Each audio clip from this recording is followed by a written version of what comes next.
नमस्कार मित्रों, हमारे चैनल में आप सभी का स्वागत है। आज की वीडियो में हम लेकर आए हैं श्रावण मास की पौराणिक कथा। श्रावण सोमवार की कथा के अनुसार अमरपुरी नगर में एक धनी व्यापारी रहता था। दूर दूर तक उसका व्यापार फैला हुआ था। नगर में उस व्यापारी का सभी लोग मान सम्मान करते थे। इतना सब कुछ होने पर भी वह व्यापारी अंतर मन से बहुत दुखी था, क्योंकि उस व्यापारी का कोई पुत्र नहीं था। दिन रात उसे एक ही चिंता सताती रहती थी, उसकी मृत्यु के बाद इसके इतने बड़े व्यापार और धन संपत्ति को कौन संभालेगा। पुत्र पाने की इच्छा से वह व्यापारी प्रति सोमवार भगवान शिव की व्रत पूजा किया करता था।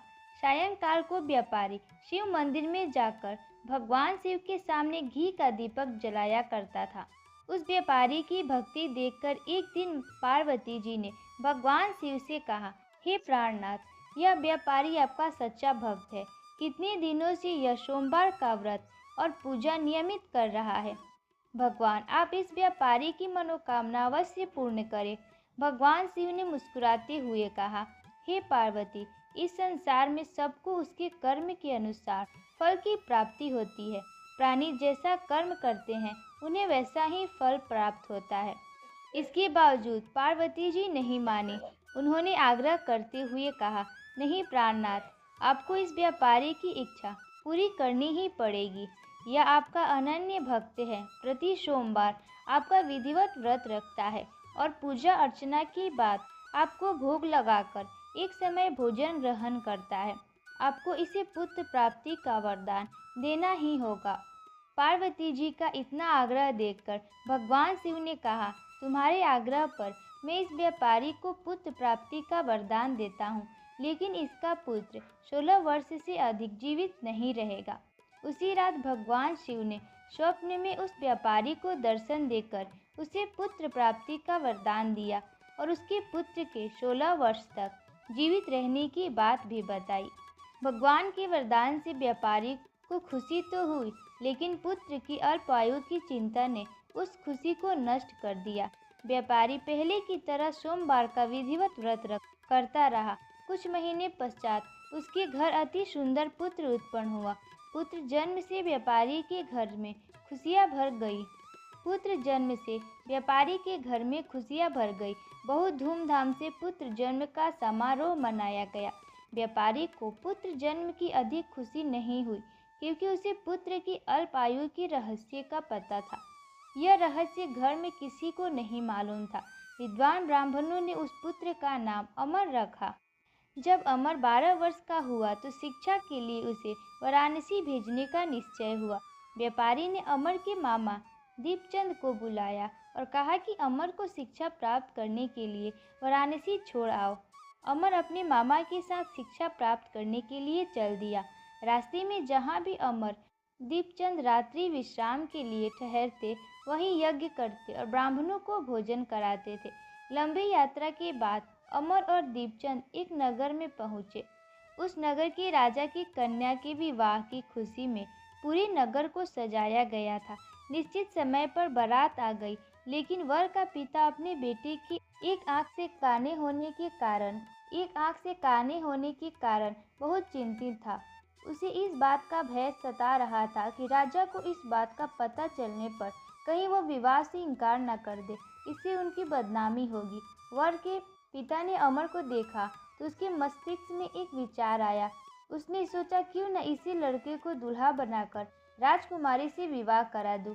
विवाह के बाद उसको धन देकर विदा कर दूंगा और राजकुमारी को अपने नगर में ले आऊंगा। वर के पिता ने इसी संबंध से अमर और दीपचंद से बात की। दीपचंद ने धन मिलने की लालच में वर के पिता की बात स्वीकार कर ली।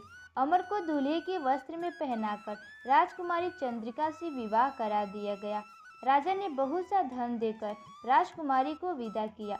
अमर जब लौट रहा था तो सच नहीं छिपा सका और उसने राजकुमारी की ओढ़नी पर लिख दिया, राजकुमारी चंद्रिका, तुम्हारा विवाह तो मेरे साथ हुआ था। मैं तो वाराणसी में शिक्षा प्राप्त करने जा रहा हूँ। अब तुम्हें जिस नवयुवक की पत्नी बनना पड़ेगा वह कान्हा है। जब राजकुमारी ने अपनी ओढ़नी पर लिखा हुआ पढ़ा तो उसने काने लड़के के साथ जाने से इनकार कर दिया। राजा ने सब बातें जानकर राजकुमारी को महल में रख लिया। उधर अमर अपने मामा दीपचंद के साथ वाराणसी पहुंच गया। अमर ने गुरुकुल में पढ़ना शुरू कर दिया। जब अमर की आयु 16 वर्ष की पूरी हुई, उसने एक यज्ञ किया। यज्ञ की समाप्ति पर ब्राह्मणों को भोजन कराया और खूब अन्न वस्त्र दान किए। रात को अमर अपने शयन कक्ष में सो गया। शिव के वरदान के अनुसार शयनावस्था में ही अमर के प्राण पखेरु उड़ गए। सूर्योदय पर मामा अमर को मृत देखकर रोने पीटने लगा। आसपास के लोग भी एकत्र होकर दुख प्रकट करने लगे। मामा की रोने बिलाप करने के स्वर समीप गुजरते हुए भगवान शिव और माता पार्वती ने भी सुनी। पार्वती जी ने भगवान से कहा, हे प्राणनाथ, मुझसे इसके रोने के स्वर सहन नहीं हो रहे। आप इस व्यक्ति के कष्ट को अवश्य दूर करें। भगवान शिव ने पार्वती के साथ अदृश्य रूप में समीप जाकर अमर को देखा तो पार्वती जी से बोले, पार्वती, यह तो उसी व्यापारी का पुत्र है। मैंने इसे 16 वर्ष की आयु का वरदान दिया था। इसकी आयु तो पूरी हो गई है। पार्वती जी ने फिर भगवान शिव से निवेदन किया, हे प्राणनाथ, आप इस लड़की को जीवित करें, नहीं तो इसके माता पिता पुत्र की मृत्यु के कारण रो रो कर अपने प्राणों का त्याग कर देंगे। इस लड़के का पिता तो आपका परम भक्त है, वर्षों से सोमवार का व्रत करते हुए आपको भोग लगा रहा है। पार्वती जी के आग्रह करने पर भगवान शिव ने उस लड़की को जीवित होने का वरदान दिया और कुछ ही पल में वह जीवित होकर उठ बैठा। शिक्षा समाप्त करके अमर मामा के साथ अपने नगर की ओर चल दिया। दोनों चलते हुए उसी नगर में पहुँचे जहाँ अमर का विवाह हुआ था। उस नगर में भी अमर ने यज्ञ का आयोजन किया। समीप से गुजरते हुए नगर के राजा ने यज्ञ का आयोजन देखा। राजा ने अमर को तुरंत पहचान लिया। यज्ञ समाप्त होने पर राजा अमर और उसके मामा को महल में ले गया और कुछ दिन उन्हें महल में रखकर बहुत सा धन वस्त्र देकर राजकुमारी के साथ विदा किया। रास्ते में सुरक्षा के लिए राजा ने बहुत से सैनिकों को भी साथ भेजा। दीपचंद ने नगर में पहुंचते ही एक दूत को घर भेजकर अपने आगमन की सूचना भेजी। अपने बेटे अमर के जीवित वापस लौटने की सूचना से व्यापारी बहुत प्रसन्न हुआ। व्यापारी ने अपनी पत्नी के साथ स्वयं को एक कमरे में बंद कर रखा था। भूखे प्यासे रहकर व्यापारी और उसकी पत्नी बेटी की प्रतीक्षा कर रहे थे। उन्होंने प्रतिज्ञा कर रखी थी कि यदि उन्हें अपने बेटे की मृत्यु का समाचार मिला तो दोनों अपने प्राण त्याग देंगे। व्यापारी अपनी पत्नी और मित्रों के साथ नगर के द्वार पर पहुंचा। अपने बेटे के विवाह का समाचार सुनकर पुत्र वधू राजकुमारी चंद्रिका को देखकर उसकी खुशी का ठिकाना ना रहा। उसी रात भगवान शिव ने व्यापारी के स्वप्न में आकर कहा, हे श्रेष्ठी, मैंने तेरे सोमवार के व्रत करने और व्रत कथा सुनने से प्रसन्न होकर तेरे पुत्र को लंबी आयु प्रदान की है। व्यापारी बहुत प्रसन्न हुआ। सोमवार का व्रत करने से व्यापारी के घर में खुशियाँ लौट आई। शास्त्रों में लिखा है कि जो स्त्री पुरुष सोमवार का विधिवत व्रत करते और व्रत कथा सुनते हैं, उनकी सभी इच्छाएं भगवान भोलेनाथ पूरी करते हैं।